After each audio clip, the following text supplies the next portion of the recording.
Bonjour à tous, j'espère que ça va bien. Aujourd'hui, je réponds à une question que je reçois fréquemment. Quelle est la différence entre une préautorisation et une approbation finale?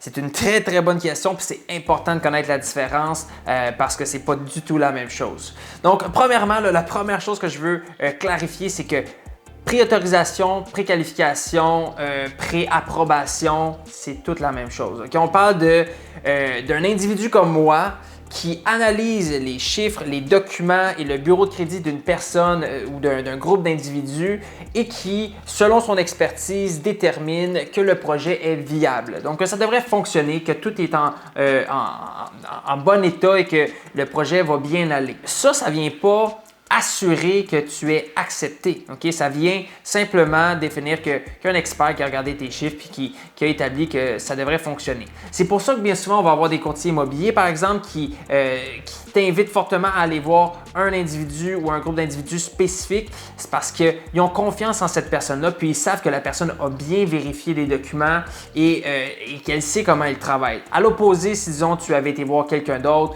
quelqu'un directement en succursale ou un autre courtier, ou peu importe, eh bien là, ton partenaire de travail, le courtier immobilier, lui ne sait pas si réellement l'analyse a bien été faite puis que par la suite, ça soit refusé. Ensuite de ça, dans le fond, l'approbation finale, eh bien là, c'est vraiment là que l'analyse finale se passe. Donc, c'est là que tu as une offre d'accepter, que tu es stressé parce que tu as 10, 12, 15 jours pour aller chercher ton financement final et inspecter et tout le tralala. À ce moment-là, une fois que tu as l'approbation finale, eh bien, là, tu es officiellement accepté. C'est que ça l'a passé dans les mains d'un analyste, dans un centre d'analyse et dans les mains d'un souscripteur si tu as mis moins de 20% de mise de fonds. Donc, le souscripteur qui est comme l'analyste des assurances hypothécaires SCHL et Genworth ou encore même Canada Guarantee. Et à ce moment-là, accepte le financement.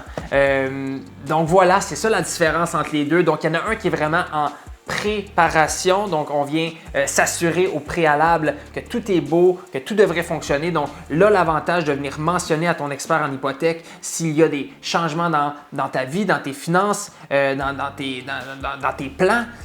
Puis à ce moment-là, il va pouvoir venir réajuster la préautorisation.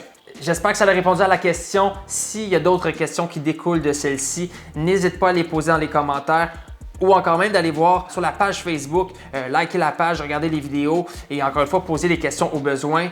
Merci pour ton temps et je te souhaite une excellente fin de journée. Ciao!